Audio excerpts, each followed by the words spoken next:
pour reconnecter Martine. Hey, comment ça va? À Karim. Super, pour vrai, ça fait longtemps! Et Karim, à la bibliothèque. Oups, excusez. Il y a la STM. La meilleure façon de se reconnecter.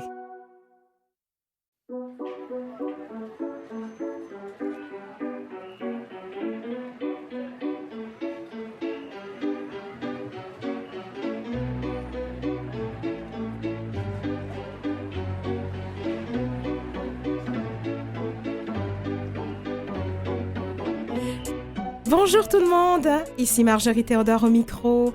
Merci de prendre le temps d'être avec nous sur Canal M pour l'émission Vivement les femmes. Aujourd'hui, nous allons parler de désencombrement. Nous sommes au printemps, d'ailleurs on espère que le printemps va arriver assez rapidement, mais c'est un moment propice à cela. Pourquoi c'est nécessaire de désencombrer? Nous allons avoir le témoignage dans un premier temps de l'autrice Isabelle Laflèche qui s'est délestée d'une bonne partie de ses biens. Et puis, nous allons poursuivre avec Caroline Rochon, organisatrice professionnelle.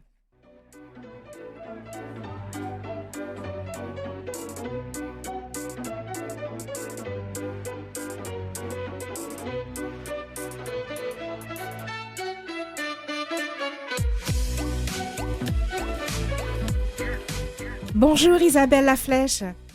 Bonjour Marjorie. Bienvenue à Vivement les femmes. Merci de votre accueil. Oui. Alors, en studio, j'ai avec moi Caroline Rochon, organisatrice professionnelle, avec qui nous allons poursuivre.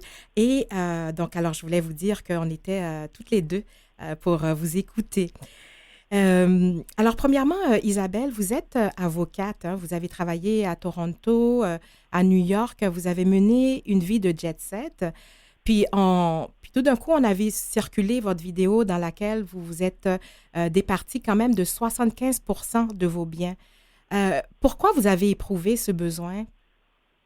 Parce que j'étais rendue ailleurs dans ma vie. Premièrement, je considère que on va commencer avec le début, j'ai fait une grande transformation dans ma vie.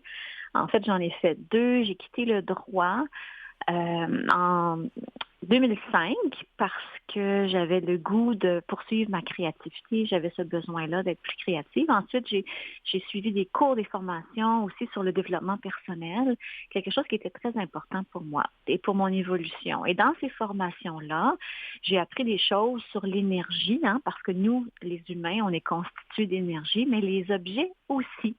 Et donc, si on conserve des biens qui nous rappellent une période de notre vie qui est terminée, par exemple, ça peut être un décès, un divorce, un changement de carrière, ça peut, au niveau purement énergétique, ça peut nous garder coincés dans le passé.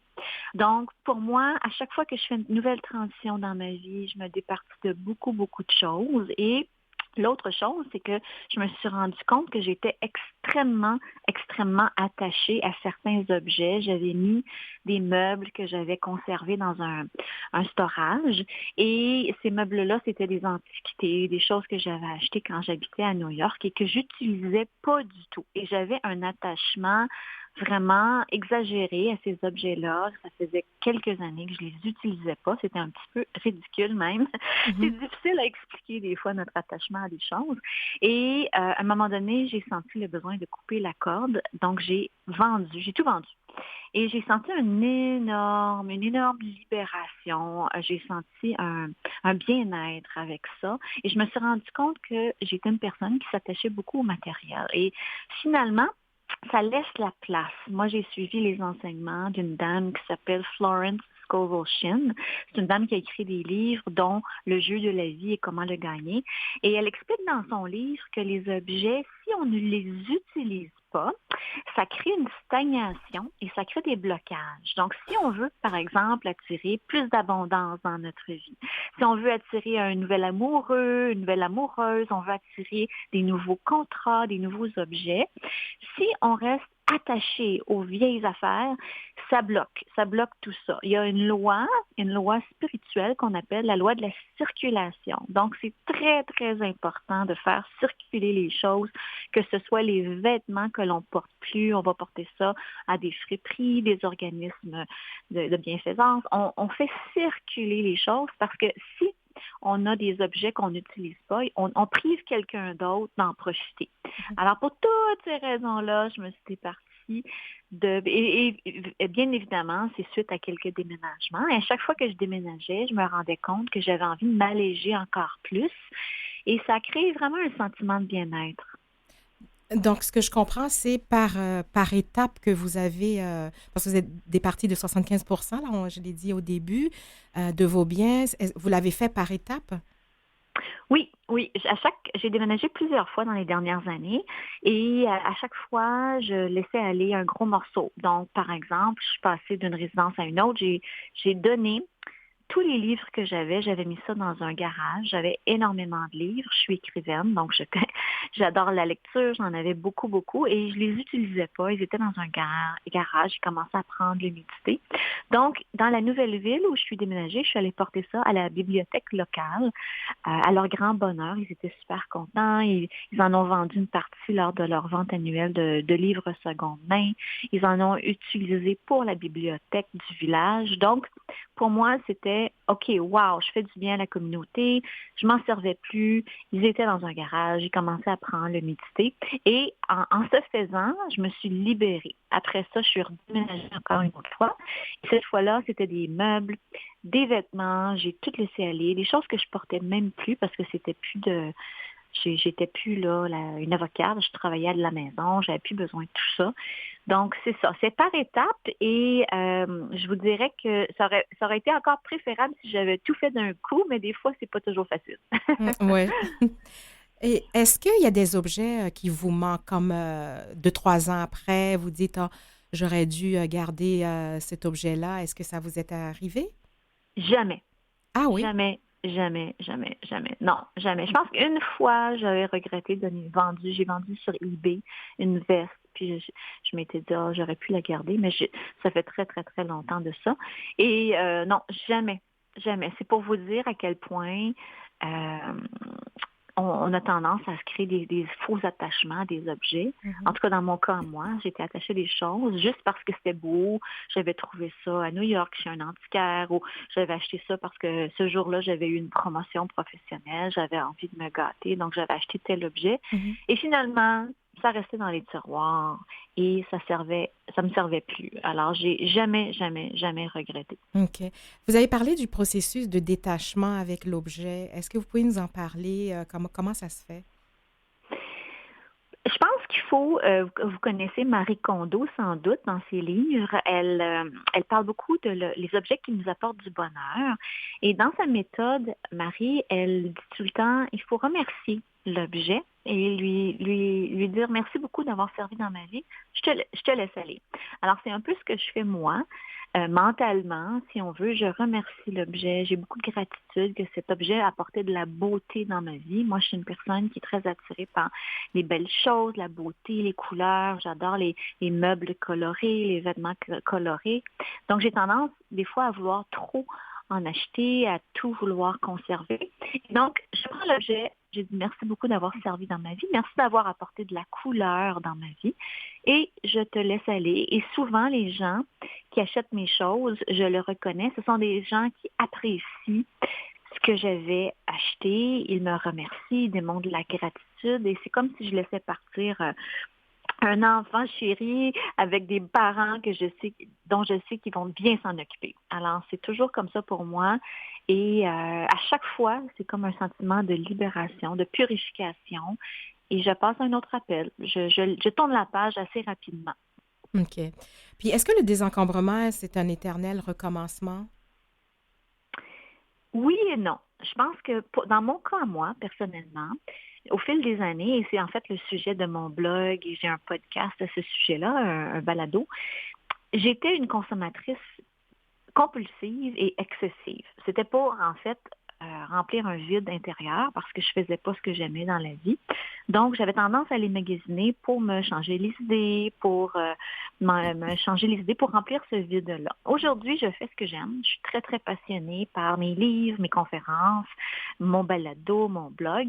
Donc, je ressens moins le besoin d'aller dans les centres d'achat, les centres commerciaux, peu importe, pour remplir un vide. Cela dit, je suis passionnée de mode éco-responsable. Je fais des vidéos sur mon TikTok et j'adore montrer qu'on peut trouver des belles choses dans les friperies, les magasins vintage, les centres de récupération. Donc, je me retrouve souvent dans des friperies et je trouve des merveilles. Mais ce que je fais, c'est que je peux les porter quelque temps et ensuite, je les laisse aller, soit que je les remets à la friperie ou je les vends sur Marketplace, sur Kijiji. Ça circule beaucoup, beaucoup chez moi. Alors, c'est pas comme avant. C'est pas comme avant. Les choses ont changé et c'est pas pour les mêmes raisons. OK. Dans votre livre, Naviguer à travers le changement et la transformation, là, paru aux éditions de l'Homme en 2020, à la page 70, dans un paragraphe, on dit il encrasse et empoisonne notre environnement et notre énergie vitale. Il nous reste à peine 2 minutes. Pouvez-vous nous dire cet encrassement puis l'empoisonnement et comment que c'est? Parce que quand on a trop de choses, il y a des gens, vous savez, l'expression en anglais, le hoarding. Oui. Quand on a trop de choses, là, quand on conserve trop d'affaires, c'est pas bon pour les yeux parce les yeux vont toujours où il y a un encombrement. Donc, c'est super important de désencombrer pour sa santé mentale, pour sa paix d'esprit. Le fait de désencombrer, c'est excellent pour sa santé mentale, pour notre âme, l'aspect spirituel. Et moi, je sais quand je libère ma chambre, par exemple, je nettoie mes placards, je ressens un bien-être profond et c'est pas pour rien parce que nos yeux sont attirés tout de suite vers les tas, les tas de vêtements, les tas de les papiers qui traînent. Donc, le fait de faire son ménage, de nettoyer, le fait de nettoyer notre messe, si je peux exprimer cette expression-là en anglais, ça crée un espace à l'intérieur de nous, une grande, grande paix d'esprit. Donc, c'est pour ça que faire son ménage, c'est pas juste physique, c'est émotionnel et spirituel aussi. Alors, c'est tout un processus. Alors, nous arrêtons là, Isabelle Laflèche. Merci vraiment de nous avoir partagé votre expérience. Alors, merci à vous. Restez des nôtres, chers auditeurs et auditrices. Nous allons poursuivre avec Caroline Rochon, organisatrice professionnelle.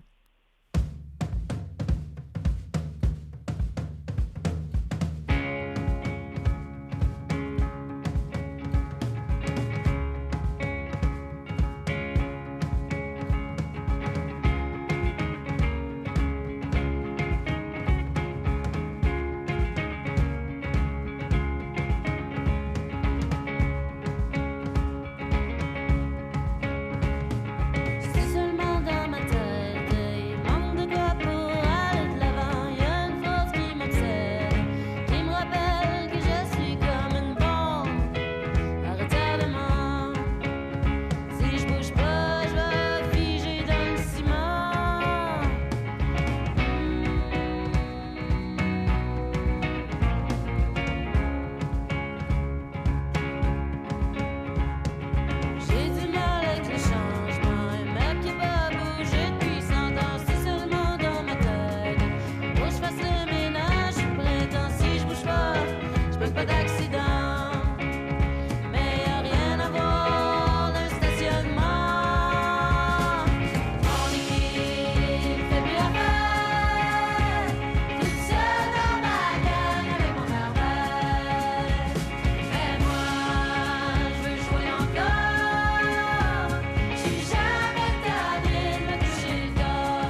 Vous écoutez Vivement les femmes.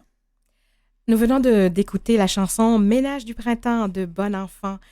Alors, nous poursuivons avec le sujet du jour, le désencombrement. Et cette fois-ci avec Caroline Rochon, coach et organisatrice professionnelle, membre des organisateurs professionnels du Canada et qui a écrit un livre, Moi et mon désordre, paru aux éditions Béliveau.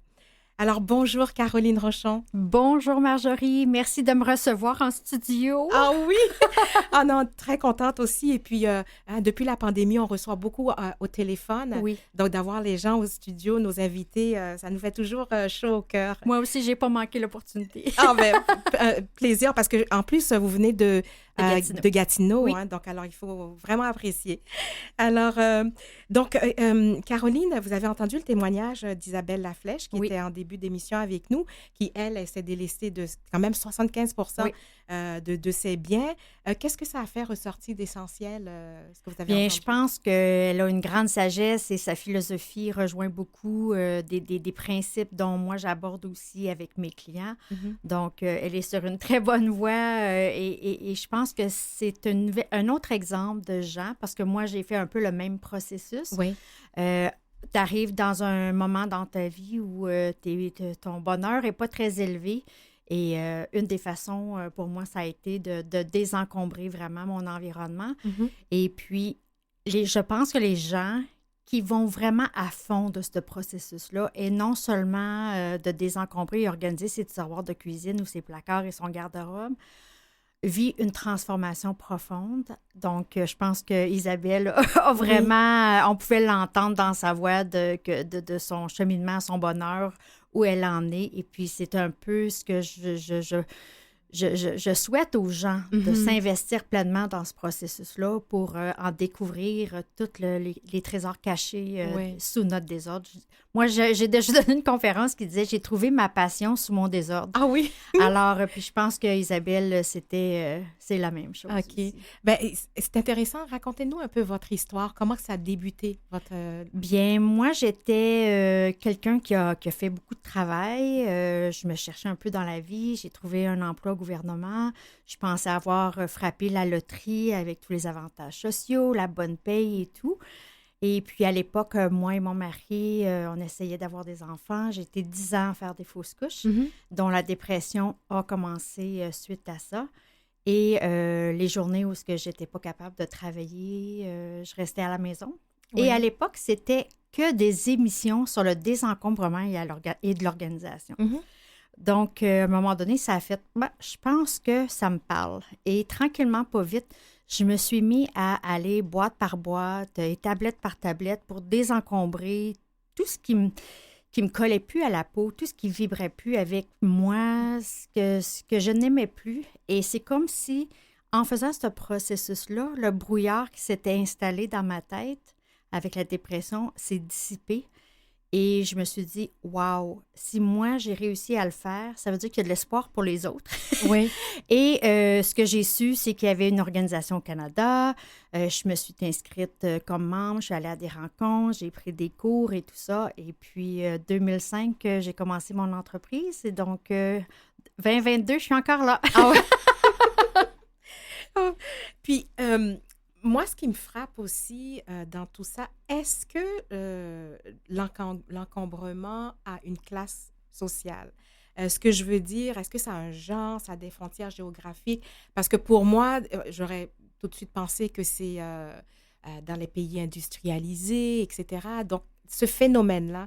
Bien, c'est certain que dans la société où on vit, dans les Amériques surtout, dans les pays industrialisés, comme vous dites, on a accès à beaucoup plus d'objets à des prix moindres. Donc, il y a une facilité d'encombrer un peu plus. Est-ce qu'il y a des barrières culturelles, frontières? Peut-être, mais en gros, c'est un problème qui est généralisé autant pour les personnes qui ont moins de moyens à des personnes qui ont plus d'argent. Alors, les personnes qui vont avoir plus d'argent, bien souvent avoir tendance à accumuler des objets de plus grosse valeur, des souliers à plusieurs centaines de dollars. Puis des personnes qui ont peut-être moins d'argent, si ça devient un réel problématique, vont commencer à emmagasiner des canages des sacs de poubelle. Il n'y a pas de classe, vraiment, là. C'est juste que parfois, les personnes qui ont beaucoup d'argent ont plus grosses maisons. Donc, le désordre va être caché. Ils vont laisser les pièces où il va y avoir la visite, des invités. Ça va être désencombré, mais il va y avoir des pièces où la porte va être fermée et le désordre va s'y retrouver. Ah, ça, je comprends parce que ça me ressemble. Ah oui! Je viens de voir qu'il y a il y a quand même de l'encombrement parce que c'est sûr qu'on aime des fois des espaces épurés, Oui. mais il y a des zones d'encombrement, c'est ce que j'entends. Absolument. Bien, pour certains, il y en a que c'est bordélique partout. Oui. Mais ce qui me fait peut-être ressortir avec le témoignage d'Isabelle, puis peut-être avec vous, et c'est quelque chose que j'aborde beaucoup dans mon entreprise et avec mon client, c'est qu'on a un style organisationnel. Oui. Et ce que les gens ne comprennent pas souvent, c'est que tout ce qu'on fait dans la vie, que ce soit écrire, calculer, où on a dans notre cerveau cette partie pour faire cette tâche-là, se retrouve soit sur le côté droit ou gauche du cerveau. Alors, on a ce qu'on appelle la dominance d'hémisphère de cerveau. La faculté de l'organisation se retrouve sur le côté gauche. Donc, les gens qui ont une tendance à être beaucoup plus créatifs, Oui. c'est des gens qui vont utiliser plus les facultés qui se retrouvent sur le côté droit du cerveau. Donc, ils ont moins accès à cette facilité-là de comment s'organiser parce que ce n'est pas une partie du cerveau qu'ils vont visiter souvent. OK. Donc, souvent, c'est pour ça qu'on dit les artistes, c'est bordélique. Des gens qui sont artistiques, qui vont faire des écritures, des choses comme ça. On a tendance à plus ramasser. Parce qu'on a des plus grands attachements émotionnels que les autres. OK. Donc, c'est souvent un phénomène qui est plus fréquent chez les personnes qui ont une dominance droite de cerveau. Et en parlant de la dominance, j'ai vu que quand même, c'est 80% des femmes qui sont touchées par le problème.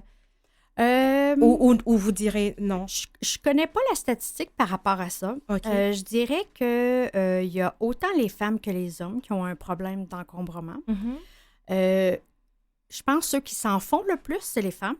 Ah oui, OK. Souvent parce que ils ont plus le côté germaine, le côté de vouloir contrôler. Donc, pour eux, s'ils voient le désordre, ça commence à les impatienter et les aggraver dans leur état d'être. Ouais. Donc, c'est souvent eux qui disent que c'est un problème, mais il y a autant d'hommes que de femmes qui ont ce problème d'encombrement dans notre clientèle de toute façon. Oui. Ah, OK. Puis les femmes aussi, c'est que ce sont souvent des chefs de famille. Oui. Ils vont aussi commencer à désencombrer des autres pièces, Oui. des chambres et tout ça. Oui, bien souvent, ça découle un peu de notre culture, d'où il y avait les femmes étaient à la maison. Oui. Donc, ça devenait leur responsabilité de s'occuper de la maisonnée. Et là, maintenant que les femmes sont sur le marché du travail, sont moins souvent à la maison, donc ils ont moins de temps pour s'occuper, à part qu'ils ont fait le lavage, la cuisine et tout ça, bien tout le temps et l'énergie que ça prend pour organiser la maisonnée, les enfants, le conjoint, tout ça, souvent c'est laissé de côté. Et c'est là qu'à un moment donné, l'encombrement fait place et puis là, ça devient un problème. OK. Je reviens à ce que vous avez dit au début, Caroline, que la sensation que vous aviez lorsque vous avez décidé de désencombrer, Oui. d'aller dans ce domaine-là, Oui. Est-ce que c'est physiologique aussi, ce que vous ressentez? Écoutez, le désordre affecte tous les sphères de notre vie, autant le côté mental, parce que là, à un moment donné, mentalement, on ne sait plus qu'est-ce qu'on a à faire parce qu'on est un peu désordonné. Ça affecte notre côté physique parce que ça draine notre énergie. C'est comme si notre âme aussi avait perdu sa raison d'être. Ça nous affecte financièrement aussi parce que si on n'est pas capable de trouver un objet, on va aller en racheter un autre. Si on n'est pas organisé dans ses papiers, bien souvent, on va payer des factures en retard, ça nous coûte des intérêts. Ah, oui. Alors, vraiment, ça touche toutes les facettes de notre être humain. Donc, c'est pour ça qu'une fois qu'on commence à vraiment passer à travers le processus de désencombrer son environnement, ça vient transformer notre vie complètement. Vous êtes généreuse, vous nous faites la proposition de mettre votre livre en concours. Donc, le livre « Moi et mon désordre » de Caroline Rochon, qui est paru aux éditions Béliveau. Donc, alors, on va le faire sur la page Facebook de Canal M pour qu'une auditrice ou un auditeur gagne ce livre-là. Pourquoi vous avez voulu écrire le livre? Ça a commencé par le désir d'écrire sur les techniques. Alors, je pensais comment organiser. Et durant mes conférences, je parlais de mon témoignage et souvent, les gens me disaient, une fille m'a dit, « Caroline, parle de ta vie à toi. » Et ça va beaucoup plus inspirer. D'où vient le titre, qui est « Moi et mon désordre », mais il y a un sous-titre qui est « Les confessions et les secrets d'une organisatrice ». Alors, je parle de ma vie privée. Alors, souvent, les gens, quand ils ont lu le livre, ils me disent, Caroline, c'est comme si tu étais mon moi identique. Et ils se reconnaissent à travers l'histoire et je donne des trucs pour les aider à désencombrer. Alors, c'est un petit bijou intemporel. Donc, alors, un guide pour procéder au désencombrement. Oui, et puis je parle de la dominance d'hémisphère de cerveau aussi. Alors, les gens vont pouvoir se reconnaître c'est quoi ton style organisationnel pour pouvoir mettre après ça en pratique des trucs qui vont être propices à toi et non à ce que quelqu'un d'autre veut t'imposer comme façon de t'organiser. OK. Alors, il y a différentes façons de s'organiser. Ah! Donc, nous allons aller à une petite pause et ensuite, on va poursuivre sur ce sujet.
Pour reconnecter Diego Salut tout le monde, ça va bien? à ses collègues Hey! Allô, le petit nouveau? et ses collègues à Diego, C'est parce que ça fait 7 mois que j'ai commencé. il y a la STM. La meilleure façon de se reconnecter. Vous écoutez Vivement les femmes avec Marjorie Théodore. Je poursuis avec Caroline Rochon, donc coach et organisatrice professionnelle. Caroline, dites-nous comment se passe un coaching en désencombrement. Bien, je pense que chaque organisatrice professionnelle a sa propre façon de faire. Je vais expliquer la mienne. Vraiment, à chaque client, je propose une auto-évaluation pour déterminer s'ils sont plus de dominance droite ou gauche. S'ils sont plusieurs dans la famille, tous les membres vont passer l'auto-évaluation aussi. Parce que si c'est des personnes qui ont plus une dominance droite, cette personne-là va préférer voir les choses à la vue. Versus une personne qui est plus dominance gauche préfère que les choses soient serrées. Parce que pour eux autres, serré, s'ils le voient, c'est à l'équivalent du désordre. Mais pour une personne droite, s'ils ne le voient pas, ils vont oublier qu'ils ont quelque chose à faire. Donc, ce que je vais apporter, une fois que je connais le style de chacun de mes clients, je vais pouvoir proposer des solutions adaptées à chacun de ceux-ci. Alors, une fois qu'on commence à comprendre c'est quoi les endroits, les enjeux, pourquoi ils ont fait appel à moi, je fais un tour brièvement de leur endroit et ensuite, je propose un plan d'action et je propose soit de leur donner juste des trucs comme ça verbalement ou je peux avec eux, faire le travail. Les personnes qui ont une grande difficulté de laisser aller avec l'attachement émotionnel, ils ont besoin de quelqu'un qui les accompagne dans leur processus de décision. Donc, souvent, on n'a pas été appris Tu sais, moi, je commence mon livre avec fais ta chambre, mais pour mon cerveau, à moi, là, c'était pas clair, faire ta chambre. Oui. Moi, c'était on glisse tout en dessous du lit ou dans le placard. Puis là, il y avait les sandwichs qui commençaient à moisir. Oui. Mais dans ma tête, il n'y avait aucune logique comment on le faisait. Mhm. Donc, pour moi, le processus d'accompagner un client dans ça, c'est de leur trouver une façon de, quand il arrive face à telle et telle situation, c'est quoi les questions clés à se poser Oui. pour pouvoir faire les meilleures décisions possibles pour désencombrer, mais aussi ensuite pour comment on va organiser l'espace. OK. Très intéressant. Je vous écoutais, Caroline, puis là, je suis en train de voir, je dis, je pense que moi, je suis du gauche. Parce que le gauche, on classe à l'intérieur. Hein? Bien, c'est que ce qui arrive, c'est on s'est fait inculquer OK. que c'est comme ça. Si ça fonctionne, c'est des bonnes chances que vous soyez de dominance gauche. Par contre, si vous avez de la difficulté à vous rentrer dans le moule ou que vous décidez de vous organiser, vous classez tous vos documents et tout ça, mais que ça finit toujours par être en pile, il y a des chances que c'est pas votre style naturel et c'est votre style qui a peut-être été inculqué par soit vos parents, l'école, parce qu'on vit dans une société qui impose la façon plus gauche de faire les choses. Donc, moi, c'est pour ça, quand je rentre chez mes clients, je dis « touchez rien, laissez-moi, j'ai plein d'indices quand j'arrive. » Ah, OK. Donc, alors, je vois que c'est vraiment important le coaching parce que, justement, il y a ça aussi, l'habitude qu'on a et, absolument. Et ce qui devrait être selon notre vraie personnalité, notre vraie façon de faire. Puis, Caroline, si il y a des gens qui peuvent pas être coachés parce qu'on parle aussi d'une pathologie qui peut être présente. Bien, moi, j'ai des clients également dans ce que Isabelle a mentionné, le hoarding, l'accumulation compulsive. C'est certain que pour certaines personnes, ils ont des maladies mentales et tout ça, alors qu'il faut une façon et des techniques très spécifiques pour travailler avec eux. Mais il y a de l'espoir, c'est juste que le travail se fait de longue haleine. Et c'est vraiment pour n'importe qui, c'est que ce processus-là ne se fait pas du jour au lendemain. Hein? Le désordre, c'est pas accumulé en 2 jours. Alors, on ne peut pas s'attendre qu'en 2 jours, tout soit parti. Mais quand on y va petit à petit, en pleurs d'oignons, vous en avez parlé avec Isabelle, ça s'est fait avec le temps. C'est que si c'est trop drastique, puis on essaie de tout désencombrer son environnement, tout se départir, c'est que là, ça fait un peu un traumatisme puis un choc à la personne. Donc, en le faisant graduellement, c'est que on laisse aller les choses qui font moins mal émotionnellement, si vous voulez. Et tranquillement, pas vite, à un moment donné, on s'habitue avec ce petit moins de là dans notre espace. Puis là, à un moment donné, on se sent prêt ou prête à refaire une autre couche. Puis là, moi aussi, ça a été très graduel. Et maintenant, je vis dans un environnement hyper épuré. Pour moi, je dis, plus on a de choses, plus on a de choses à gérer. Puis ce serait difficile pour vous de revenir dans un encombrement? Absolument. On ne fait plus marche arrière. Une fois qu'on a goûté à ce sentiment de liberté et de légèreté qui nous entoure. Mais je dirais, moi, je suis une traîneuse professionnelle, mais hyper organisée. Ah oui? Parce que je suis une fille créative, je voyage énormément dans ma vie. Bon, maintenant que la pandémie est passée, je recommence. Je voyage, je donne des formations, je travaille avec des clients. Alors, ma vie est toujours en mouvement. Alors, parfois, tu pourrais rentrer dans mon appartement et puis dire « Oh boy, cordonnier mal chaussé ». Par contre, ça ne me décourage pas parce que quand je vais avoir un petit moment de répit dans quelques jours, je le sais que cet objet-là, il s'en va là, cet objet-là s'en va là. Alors, je suis entièrement organisée à la base, mais je suis encore traîneuse. Alors, mais avant, c'est que quand les gens, on se traînait, ça nous décourageait. Et là, on faisait juste repousser de se ramasser. Bien, maintenant que tu es organisé à la base, c'est 5 minutes, tout est fait. C'est ça. Puis, il y a des modes aussi, hein, parce que parfois, je tombe sur des émissions, là, télé-réalités beaucoup américaines, où les gens rentrent, là, c'est le bordel, les gens rentrent, puis ils font de l'organisation. Est-ce qu'il y a une certaine mode au désencombrement ou bien c'est un mode de vie à adopter? Je pense que c'est une période de vie. Je pense qu'à un moment, souvent, les gens vont me faire appel à moi. Ils ont 20 ans, ils ont 15 ans. Des fois, c'est les parents qui m'appellent. Des fois, ils ont 70 ans. Puis, je pense que, tu tu sais, vous avez posé la question, est-ce que c'est à refaire? Oui. Une personne qui, naturellement, désencombre régulièrement, Ouais. ils n'ont pas vraiment à refaire grand-chose. Des personnes qui ont tendance à plus s'accumuler, je leur dis toujours de faire un rendez-vous avec soi-même, comme on fait pour notre voiture au garage, pour faire le changement d'huile et tout. C'est de prendre au moins une fois aux 3 mois, aux 6 mois, aux saisons, pour enlever le plus souvent possible, parce qu'on a tendance à accumuler. Alors, il faut connaître c'est quoi nos habitudes. Mais il y a aussi qu'on vit des périodes de vie, des saisons. Oui. Alors, si vous êtes une jeune famille et vous avez des bébés, bon, il nous faut tout plein d'objets pour subvenir aux besoins de nos petits bébés puis aimer ça. Là, à un moment donné, les enfants vieillissent.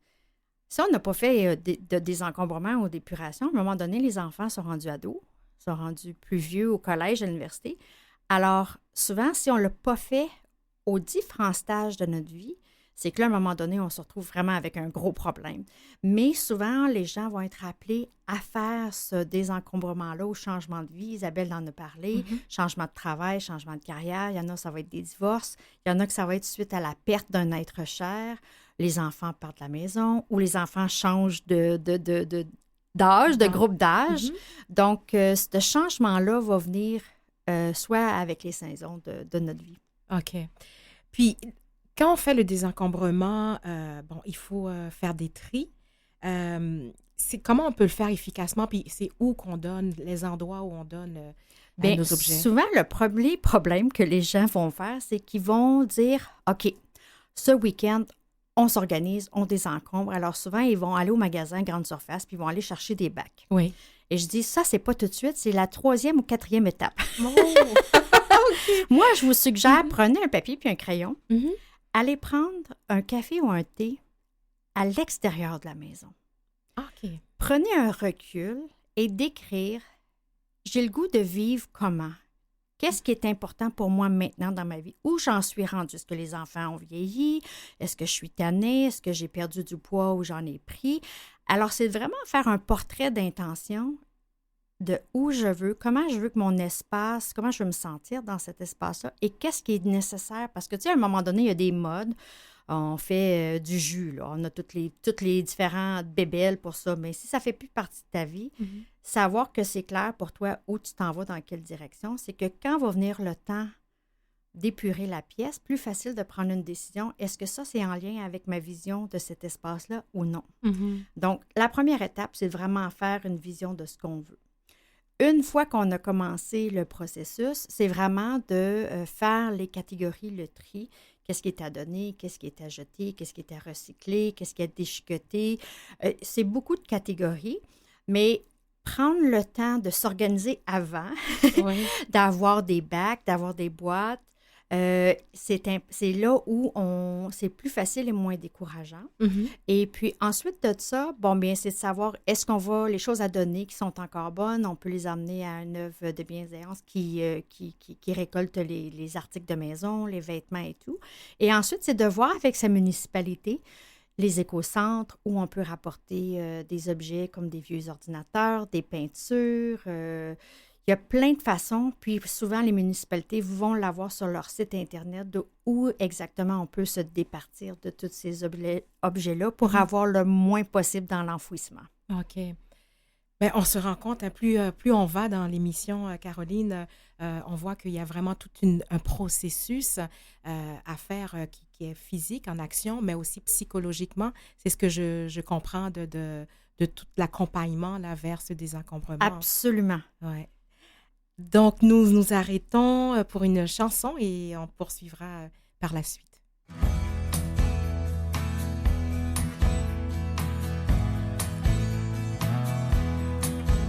La vaisselle est propre, le linge plié, ma tristesse balayée.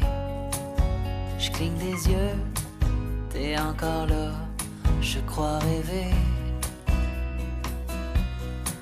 J'en ai cassé des assiettes, je me suis mis en miettes.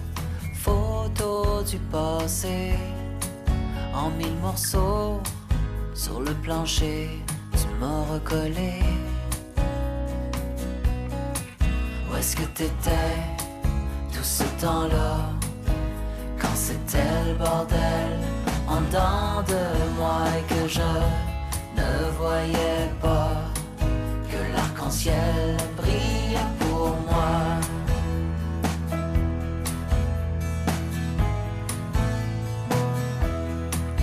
J'avais plus de maison, ni de raison pour croire au feu de foyer.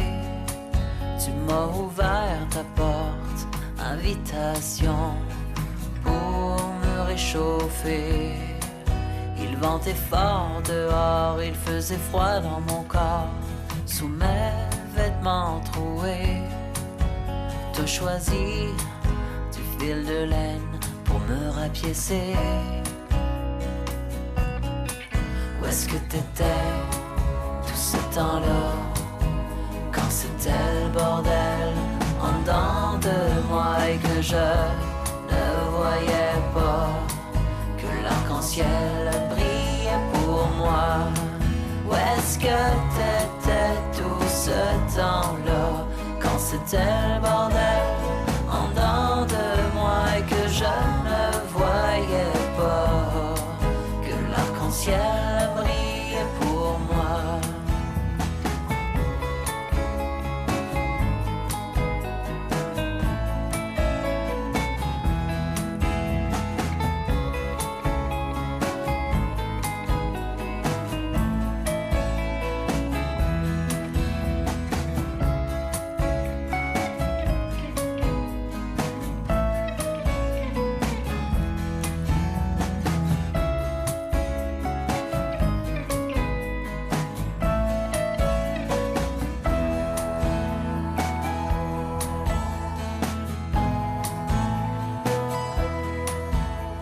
Je t'ai gardé, le grand ménage est commencé. Je t'ai gardé, une place de choix à mes côtés. Le grand ménage est terminé. Le grand ménage est terminé. Le grand ménage est terminé. Nous venons d'écouter une autre chanson qui parle du grand ménage de l'Arche. Donc, nous sommes dans notre thème désencombrement avec Caroline Rochon, qui est organisatrice professionnelle. Et puis, j'aimerais ça vous rappeler qu'elle a écrit le livre « Moi et mon désordre » paru aux éditions Béliveau et qu'elle a la générosité de vouloir faire tirer. Alors, le tout sera sur la page Facebook de Canal M. Caroline, on était en train de discuter et puis je vous faisais part de ce que je réalise au cours de cette entrevue avec vous. C'est que finalement, il y a comme un processus qui se fait. Puis parfois, on parle de coaching, mais c'est un coaching qui nous permet émotionnellement d'être détachés, physiquement aussi, de prendre des actions. Donc, c'est important, cet accompagnement-là, pour que on ne soit pas perdu dans ce qu'on fait ou traumatisé aussi. Oui, absolument. Moi, j'aime dire que tout se fait dans la douceur et une organisatrice professionnelle ne va jamais mettre quelque chose à la poubelle sans votre permission. Donc, moi, si je rencontre un Kleenex qui est sale, je ne vais pas le jeter aux poubelles parce que pour certaines personnes, ils vont vouloir le garder. Alors, c'est à ce point-là. Alors, notre rôle à nous, c'est de faciliter le processus. Puis, je pense que souvent, les gens pensent que sont capables de le faire par eux-mêmes. Oui. Et comme je dis souvent, un peu comme l'électricité, mais si vous pensez que vous êtes capable de changer l'ampoule, parfait. Mais si c'est beaucoup plus compliqué, le processus, on fait appel à un électricien et il n'y a aucune honte d'appeler un professionnel pour s'occuper de la plomberie, s'occuper de son électricité. Et je pense que c'est ça, les gens, ils ont ce sentiment de culpabilité, de honte, que leur désordre arrive à un certain degré. Alors, souvent, ils vont repousser la décision jusqu'à temps qu'ils frappent un mur, souvent, ou que quelqu'un d'autre va vraiment leur dire quelque chose.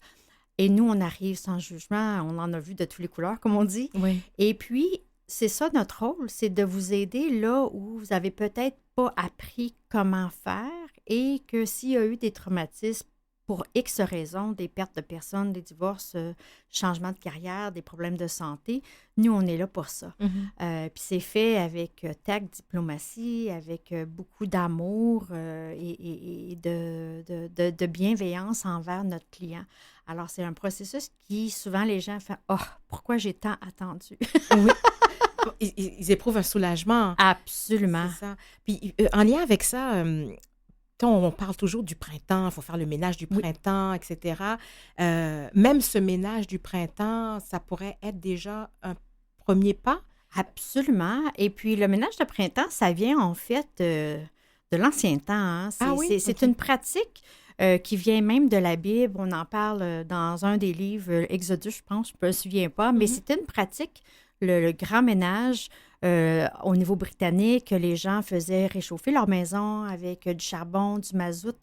Et ce qui arrivait, c'est que là, une couche dessus se mettait sur les murs, sur les fenêtres et tout ça. Il y a aussi d'autres cultures qui, pour eux, le nouvel an coïncide avec le printemps. Donc, le printemps, c'est quelque chose qui est un peu inné en nous, de vouloir épurer, nettoyer, repartir à neuf. Hein? On a hâte que les tulipes sortent et tout. Alors, c'est un très bon moment pour commencer. Bon, moi, j'aime toujours de travailler avec les personnalités. Alors, il y a des gens qui c'est la théorie des petits pas, comme ma bonne amie, Carole. Et moi, c'est la théorie on saute en parachute. Alors, vraiment, c'est de reconnaître qui on est dans notre personnalité et d'y aller selon ce qu'on est confortable avec, mais aussi son montant, son taux d'énergie qu'on a présentement. Parce que là, avec la pandémie, ça nous a beaucoup affecté à plein de niveaux. Alors, soyez pas trop dur avec vous-même et dites-vous, qu'est-ce que je peux faire aujourd'hui? Je dis souvent que sans action, on a de l'information et non de la transformation. Alors, si pour vous, vous voyez ça comme une grosse montagne, on a l'expression comment on mange un éléphant. Alors, c'est une bouchée à la fois. Oui. Alors, c'est de morceler son projet. Alors, si vous voulez faire votre chambre à coucher, bien peut-être c'est d'y aller un tiroir à la fois. Ou de faire un garde-robe. Si c'est encore là, c'est faire le garde-robe, c'est trop difficile, mais faites le côté droit ou le côté gauche. Allez-y section par section pour commencer petit et avoir des petites victoires. C'est surtout pas de se décourager. C'est un processus qui demande un peu de temps pour y aller à fond. J'ai envie de vous demander, est-ce que l'encombrement a un lieu? C'est-à-dire, est-ce que c'est seulement dans notre maison? Ça peut être dans notre bureau, ça peut être dans notre voiture. Quand on est encombré, on a tendance à accumuler. Oui. Ça peut être partout? Ça peut être partout.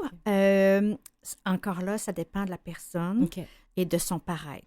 Parce qu'il y a des gens qui vont à la maison, loin des yeux du public ou des gens, vont se permettre d'être en désordre. Au bureau, ils vont faire un effort. Dans leur voiture, ils vont faire un effort. Et il y en a d'autres qui s'en foutent complètement. C'est bordélique partout. Alors, vraiment, encore là, ça va dépendre des personnes. Mais c'est certain que si c'est une tendance à l'être, ça va suivre les personnes un petit peu partout. OK. Puis, est-ce que dans les pays où il n'y a pas de saison, il n'y a pas de... ou peut-être on cumule d'autres façons, est-ce que vous avez des exemples là-dessus? Non, pas vraiment. Je connais plutôt ce qui se vit ici dans les Amériques, puis un peu aux États-Unis, en Angleterre et dans les pays plus industrialisés. Mais je pense que faut arrêter de regarder les autres et d'aller au profond de soi-même pour de regarder autour de soi puis dire, est-ce que ça m'affecte? Ouais. Et si oui, à ce moment-là, c'est peu importe que ce soit le printemps, l'automne, l'hiver, allez-y. Demandez de l'aide ou faites-le par vous-même. Il y a plein de ressources. Il y a des livres, il y a des audios, il y a le podcast, je pense, de Isabelle. Il y a des ressources qui existent. Alors, faites juste commencer. Attendez pas le ménage du printemps comme tel. Allez-y selon vous. Puis en faire une affaire personnelle à soi. C'est ça. Donc, quand on le ressent, on dit que c'est le temps de procéder. Oui. Dans ce sens, est-ce qu'on peut désencombrer quelqu'un d'autre? Je veux dire, le conjoint, les enfants. Je reçois des appels Caroline, est-ce que tu vends des certificats cadeaux? Là? Je suis là pour qui? Ils sont comme pour mon conjoint, pour mon enfant, pour une sœur, des choses comme ça. Ouais. Et là, ma question est toujours, est-ce que la personne est au courant? Mhm. Je pense que, ça c'est mon opinion personnelle, quand on essaie de désencombrer quelqu'un, on le fait à leur place. Oui. Dans le terme en anglais, we disempower them. Mhm. Alors, on leur enlève leur pouvoir, on les déresponsabilise et on ne leur permet pas de s'outiller. Oui. Donc, l'enfant, peut-être que lui est bien content, sa mère s'occupe de faire son ménage et de désencombrer pour lui. Mhm. Peut-être que ça va bien, sauf que ça ne lui permet pas de développer des outils à long terme. Et d'un autre côté, ça peut avoir un effet inverse quand la mère ou le père se décide de jeter et de se débarrasser d'objets. Ça peut venir traumatiser un enfant et on vient brimer, là, à ce moment-là, leur estime de soi. Mhm. Alors là, c'est là que des fois, il va avoir des tendances d'accumulation compulsive parce qu'il y a un traumatisme qui s'est créé quand ils sont plus jeunes. Mhm. Alors pour moi, c'est toujours une question, faites-en une affaire de famille. Ouais. Assoyez tous les membres de la famille qui sont impliqués Mhm. et d'en faire un projet. Et sinon, si à un moment donné, il faut apprendre à lâcher prise aussi. Oui, non, je Oui. comprends. Qu'est-ce qui est plus important, les relations? J'aime aussi l'expression « est-ce que tu préfères avoir raison ou à être heureuse? » OK. Alors, à un moment donné, c'est des questions à jouer avec. Caroline, j'aimerais vous demander, est-ce que parfois vous rentrez dans une famille, puis là, le couple se chicane un peu, puis ils ne savent pas... Absolument. Puis quand je fais l'auto-évaluation, Oui. souvent, c'est là que tout est compris Mhm. parce que un va être un style et l'autre va être l'autre. Ah, ouais. Et souvent, après ma consultation, les gens vont dire « t'as sauvé notre couple ». Oh, OK. Parce que là, au lieu de se regarder avec jugement, Mhm. ils se regardent avec de la compréhension. Et là, ils peuvent trouver des outils puis des trucs qui vont faciliter chacune des styles de personnalité. Alors, je viens apprendre qu'il n'y a pas une façon qui est mieux que l'autre. C'est juste que parfois, notre cerveau gère les choses différemment. Alors, d'apporter cette compréhension-là va faire que ça va relâcher la tension qu'il y avait là. Et souvent, avec notre aide, c'est de trouver des compromis. C'est fascinant comment, en 30 secondes, on peut résoudre un problème que ça fait 30 ans qu'il existe. C'est vraiment impressionnant, hein, on reste encore dans l'aspect du couple, Oui. c'est-à-dire de savoir comment l'autre réagit. Puis je vous pose la question, vous rentrez dans une maison, il y a un garage encombré, une cuisine encombrée. Quelle est la pièce? Est-ce qu'il y a une pièce où on commence rapidement, où qu'on se laisse plus aller? Bien, durant la consultation, je vais déterminer où est la personne. Parce que si émotionnellement, elle est fragile, Oui. on va commencer par des endroits qui vont moins challenger, vont moins mettre au défi ses émotions. Alors, ça va être un peu plus rationnel, les décisions qu'ils vont prendre. OK. Tandis que quelqu'un qui est comme pleinement dans ses capacités, ben, on peut commencer par les endroits plus difficiles. C'est certain que Marie Kondo, elle propose une façon de faire. Mhm. Moi, je suis de nature extrêmement intuitive Oui. et je suis là avec la personne devant moi, alors je m'adapte à la personne. S'il y a vraiment une problématique au niveau de la cuisine, parce que présentement, elle a des enfants, il faut qu'elle fasse les devoirs, du télétravail, tout ça, on va peut-être s'aborder à cette pièce-là en premier pour aller soulager le plus rapidement possible là où il y a des enjeux. OK.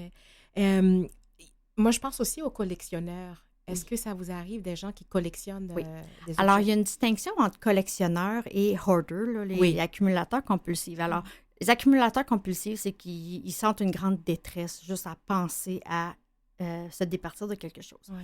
Un collectionneur, pour moi, c'est tant que ça nuit pas à ses relations, tant que ça nuit pas à sa façon de procéder dans son quotidien. Ouais. Ils peuvent collectionner tant qu'ils veulent. OK. C'est vraiment tant et aussi longtemps qu'on met en valeur ce qu'on collectionne.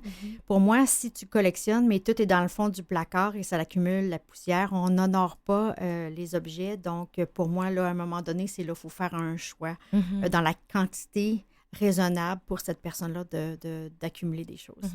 Rapidement, Caroline, quel est le conseil que vous donneriez? Viser la progression et non la perfection. Ah, Super, parfait. Wow. Donc, Caroline Rochon, que je vous rappelle, est organisatrice professionnelle qui a écrit le livre « Moi et mon désordre », paru aux éditions Béliveau. Donc, ceci met fin à notre émission. Caroline Rochon, merci. Vous nous avez vraiment éclairé, moi-même aussi. Et j'ai des petits clins d'œil pour ma propre organisation. Donc, merci à toute l'équipe. Maurice Bolduc à la mise en onde, Lynn Roy à la recherche, Jean-Sébastien Laliberté, chef de la diffusion technique. Ici Marjorie Théodore qui vous dit à bientôt.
Pour reconnecter Simon et Pierre-Luc à 2 relish moutarde puis le liqueur. Et surtout à ça. Voyons, j'ai plus de voix. Il y a la STM. La meilleure façon de se reconnecter.